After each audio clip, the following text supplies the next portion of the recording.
जय माता दी, जय मां ललितांबिका। कैसे हैं आप सभी? मैं उम्मीद करता हूं आप सभी स्वस्थ होंगे और आनंदित होंगे। भगवती जगदम्बा की कृपा आप और आपके संपूर्ण परिवार पर निरंतर बरस रही होगी।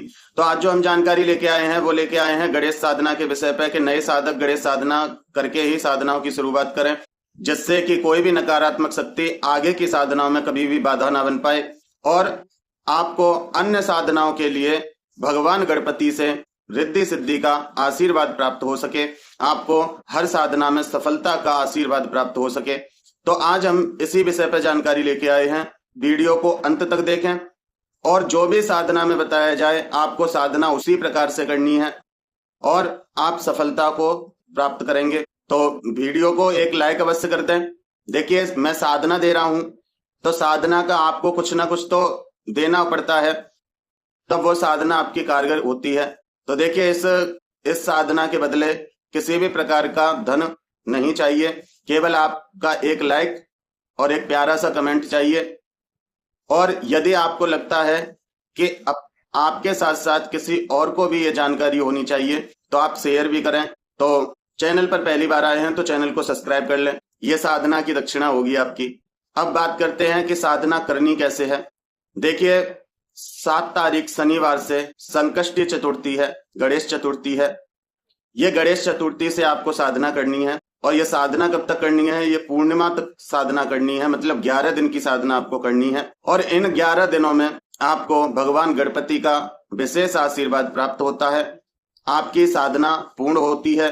तो करना क्या है, कैसे ये साधना करनी है, इस विषय में जानते हैं।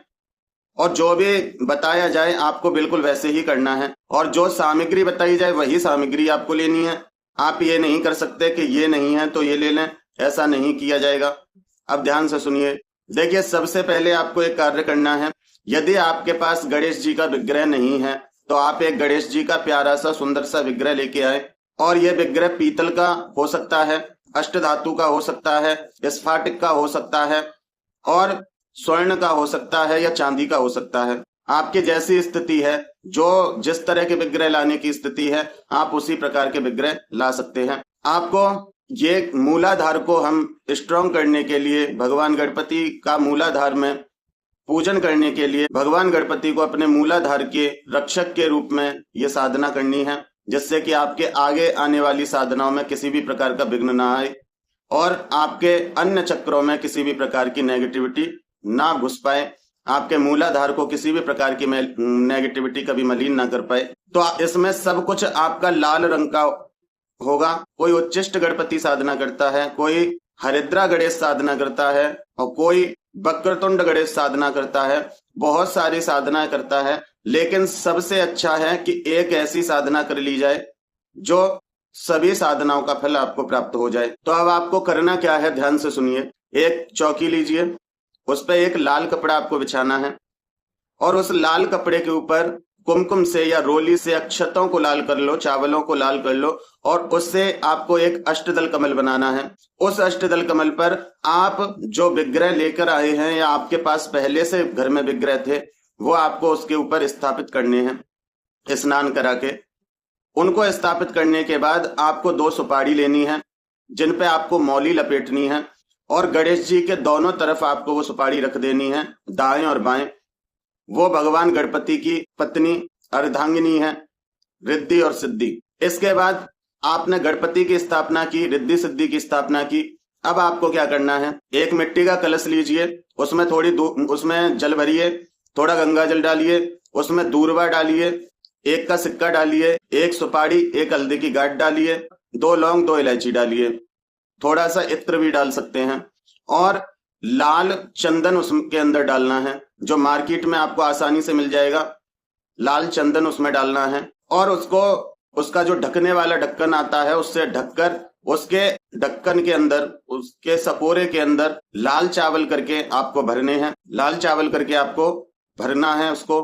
उसके ऊपर आपको एक नारियल मौली लपेटनी है 7 बार और उस नारियल के ऊपर भी आपको लाल चंदन लगाना है और उसको कलश के ऊपर स्थापित कर दीजिए। एक नारियल पानी वाला और लेना है आपको, उसके ऊपर भी 7 बार कलावा लपेटना है और उसको चंदन से थोड़ा लाल कर लेना है और उसको भगवान गणपति के सामने समर्पित कर देना है। ये 11 दिन तक भगवान गणपति के ही सामने रखा रहेगा, उनके भेंट स्वरूप में।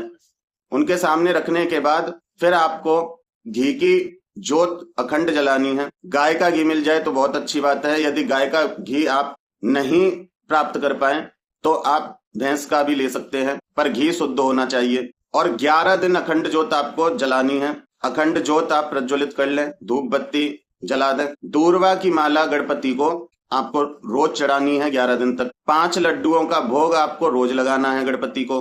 5 लड्डू किसके लिए? देखिए, 1 लड्डू गणपति जी का, 1 लड्डू रिद्धि का, 1 लड्डू सिद्धि का, 1 लड्डू उनके पुत्र शुभ का, 1 लड्डू उनके पुत्र लाभ का। ये पांचों को मिला के उनका एक परिवार बनता है। और पूरे परिवार समेत हमें गणपति जी का यहाँ पूजन करना है, उनका ध्यान करना है। आप पूजा करें, उनकी पंचोपचार पूजन करें। पंचोपचार पूजन में क्या है? देखिए, आपने दीपक जला ही दिया, धूप बत्ती जला ही दी, स्नान उनको करा ही दिया था, ठीक है। अब बचा क्या? अब आपको जो गणपति हैं उनको यदि हो सके तो आप लाल चंदन से लेप करें उनके ऊपर। यदि संभव ना है, नहीं हो सकता, आप नहीं करना चाहते, तो उनके माथे पर लाल चंदन लगाएं। इतना करने के बाद यही प्रक्रिया आपको 11 दिन तक करनी है। लेकिन अब जो इसके बाद आप स्नान कराओगे अगले दिन, तब आपको चौकी से गणपति को उठाना नहीं है, केवल जल के छींटे दे के स्नान के हितार्थ आपको स्नान इस प्रकार से कराना है। इसी प्रकार से रिद्धि सिद्धि को स्नान कराना है। ये जो सब मैं बता रहा हूं, ये प्रथम दिन करना है आपको। फिर बाकी के अन्य दिनों तो केवल जल मात्र छिड़कने से स्नान के प्रति, गणपति रिद्धि सिद्धि को स्नान के हितार्थ जल छिड़कने से भी कार्य होता है, स्वीकारते हैं वो। अब आपको करना क्या है, इतना आपकी समझ में आ गया। एक बार मैं फिर से बता देता हूं कि आप एक चौकी लगाइए, चौकी के ऊपर अक्षतों को लाल करके अष्टदल कमल बनाइए, उसके ऊपर गणेश जी को स्थापित कीजिए, जो भी आपके पास विग्रह है। 2 सुपारियों के ऊपर मौली लपेटकर एक सुपारी को दाएं रखें, एक बाएं रखें, ये रिद्धि सिद्धि हैं। इसके बाद आपको कलश स्थापित करना है। कलश मिट्टी का कलश होगा, पानी भरिए, उसमें गंगा जल डालिए, इत्र डालिए, थोड़ी दूर्वा डालिए, 1 का सिक्का डालिए, 1 सुपारी डालिए, 1 हल्दी की गांठ डालिए और थोड़ा सा उसमें चंदन डालिए, लाल चंदन। इतना डालने के बाद उसके जो ढकने वाला ढक्कन होता है उसमें चावलों को लाल करके उसमें भर दीजिए। उसके ऊपर एक नारियल जिसपे 7 बार कलावा आपको लपेटना है और उस पे भी लाल चंदन लगा के आपको उसके ऊपर स्थापित करना है। ये होगी आपकी घट स्थापना। उसमें यदि आपके पास संभव हो जाए तो आम के पत्ते भी लगा लें, और आम के पत्ते नहीं है तो आप अशोक के पत्ते लगा सकते हैं। यह आपकी हो गई घट स्थापना। आपको दीपक प्रज्वलित करना है, पहले घट स्थापना करनी है, उसके बाद दीपक प्रज्वलित करना है, क्योंकि आपको जल तत्व प्रधान पहले रखना है। उसके बाद आप अग्निदेव का आवाहन करके दीपक का पूजन करके आप दीपक जलाएंगे, धूप बत्ती जलाएंगे। उसके बाद आपको भगवान का पूजन करना है, गणपति रिद्धि सिद्धि शुभ लाभ सहित आपको ध्यान करना है, पूजन करना है। आपको लाल चंदन सबके टीका लगाना है, अपने भी टीका लगाना है और उनके लिए भोग लगाना है आपको 5 लड्डुओं का। 1 नारियल पानी वाला लेके उस पर 7 बार कलावा लपेट के थोड़ा चंदन लगा के, लाल चंदन, आप गणपति के सामने उस नारियल को रखेंगे। ये विधि आपको करनी है। फिर आपको क्या करना है, ध्यान से सुनिए। अब मैं बताता हूं आपके विषय में। आपको क्या करना है, आपको लाल वस्त्र ही धारण करने हैं जब तक आपका ये अनुष्ठान चलता है, ये साधना चलती है। आप कुछ नहीं तो आप एक अंग वस्त्र लेके आ सकते हैं लाल रंग का, जो केवल आप पूजा के समय ही उसको इस्तेमाल करेंगे और पूजा पूर्ण होने के बाद आप उसको संभाल कर कहीं रख दीजिए। अगले दिन फिर पूजा करो तो आप उसको ओढ़कर फिर वो पूजा संपन्न करें। और इसमें आप लाल चंदन की माला लें। अगर लाल चंदन की माला नहीं है आपके पास तो रुद्राक्ष की भी माला ले सकते हैं। अच्छी तरह गंगा जल से उसको स्नान कराइए और धूप बत्ती दीपक दिखाकर उसको भगवान गणपति को समर्पित कीजिए कि हे भगवान गणपति, मैं आपका इस माला से 11 दिनों तक जाप करूंगा। हे गणपति, मेरे प्रत्येक जाप को आप स्वीकार करें। इस प्रकार से वो माला भगवान गणपति के चरणों में रख दीजिए। आपके पास गौमुखी हो तो बहुत अच्छी बात है, क्योंकि जाप माला को किसी को दिखाया नहीं जाता, तो उस माला को हमेशा ढककर ही उससे जाप करें। आपका आसन भी लाल रंग का ही होगा। इस पूजा में सब कुछ लाल ही होगा, क्योंकि ये महागणपति साधना है। और ये साधना यदि कर ली जाती है तो भगवान गणपति के सभी स्वरूपों का आशीर्वाद आपको प्राप्त होता है। अब आपको 11 माला ओम गंग गणपतये नमः, ओम इसका आपको जाप करना है 11 दिनों तक। 11 माला मंत्र का जाप करना है आपको 11 दिनों तक। ये भगवान गणपति का मूल मंत्र है और इस मंत्र के जाप से भगवान गणपति के सभी स्वरूपों का जाप हो जाता है, क्योंकि महागणपति जो मूल स्वरूप भगवान गणपति का है, जो ब्रह्म स्वरूप भगवान गणपति का है, उसको यदि आपने ध्यान कर लिया, उसका यदि आपने ध्यान कर लिया तो बाकी सभी भगवान गणपति के स्वरूपों का ध्यान हो जाता है। तो ये ही प्रक्रिया आपकी 11 दिनों तक चलेगी। अब आपको देखिए, मैं फिर से कहना चाहता हूं, यदि संभव हो तो गणेश जी के ऊपर लाल चंदन का लेप जरूर करें, चाहे कम ही मात्रा में करें पर करें। यदि फिर भी नहीं करना चाहते तो उनके चंदन अवश्य लगाएं। और ये आपको सुबह ब्रह्म मुहूर्त में करनी है। 5 बजे से आप आसन पर बैठ जाइए और रोज समय एक ही रखना है। 2-4 मिनट आगे पीछे हो सकती हैं, लेकिन ज्यादा आपको समय का परिवर्तन नहीं करना। एक ही समय पे आपको ये साधना पूर्ण करनी है। 11 दिनों तक आपको ब्रह्म मुहूर्त में सुबह 5 बजे से ये साधना प्रारंभ कर देनी है। जब आपके 11 दिन पूर्ण हो जाएं तो फिर आपको क्या करना है, एक छोटा सा हवन करना है। इस जाप से पहले आपको अपने गुरु मंत्र की एक माला अवश्य करनी है। यदि आपके गुरु नहीं है तो आप भगवान शिव के मंत्र का भी जाप कर सकते हैं, ओम नमः शिवाय ओम। आप इससे भी एक माला कर सकते हैं। फिर 11 माला गणपति की करने के बाद ओम गंगणपतये नमः, उसके बाद फिर एक माला आपको अपने गुरु मंत्र की करनी है और ब्रह्म मुहूर्त में ही करना है। इतना जाप आप रोज करेंगे और यकीन मानिए भगवान गणपति का आपको आशीर्वाद जरूर प्राप्त होगा। और जब जाप आपका पूर्ण हो जाए, जैसे आपने जाप किया, आपने 1 घंटा जाप किया, 2 घंटा जाप किया, जितना भी समय आपको लगता है जाप में, उतना जाप करने के बाद आपको उस जाप को भगवान गणपति को समर्पित करना है। हाथ में जल अक्षत पुष्प लेना है और आपको बोलना है कि हे गणपति महाराज, मैं अपने साधना क्षेत्र में अग्रसर होने के लिए आपकी ये साधना कर रहा हूं। मेरे ऊपर कृपा करें, मेरे सभी विघ्नों का नाश करें। आगे भविष्य में मैं किसी भी प्रकार की साधना करूं तो उसमें मुझे सफलता प्राप्त हो, मुझे सिद्धि प्राप्त हो और मेरे जो भी साधना मार्ग में जो भी विघ्न आएंगे आप उनका हनन करें और मेरे लिए विघ्न हरता बने। ये जो जाप आज मैंने किया है वो मैं आपके श्री चरणों में समर्पित करता हूँ। हे प्रभु गणपति, स्वीकार कीजिए, स्वीकार कीजिए, स्वीकार कीजिए। इस प्रकार बोलकर आप वो जल अक्षत पुष्प भगवान गणपति के सामने छोड़ दीजिए। फिर आपको भगवान गणपति की आरती करनी है। ये साधना सुबह के समय ही होगी, इसमें कोई परिवर्तन नहीं होगा। 5 लड्डुओं का भोग रोज आपको लगाना है और दूर्वा की माला भगवान गणपति को रोज चढ़ानी है। अब जानते हैं, जब साधना आपकी पूर्ण हो जाएगी, 11 दिन आपके पूर्ण हो जाएंगे, तब आपको क्या करना है। सबसे पहले सुबह भगवान गणपति के लिए आपको हवन करना है। 1 माला गुरु मंत्र से हवन करें पहले, फिर 1 माला ही भगवान गणपति का हवन करें। आपको भगवान जो मुख्य आहुतियां दी जाती हैं वो मैं आपको कई बार बता चुका हूं, कई वीडियो में बता चुका हूं। वो आहुतियां देने के बाद कम से कम 1 माला का हवन आप करेंगे।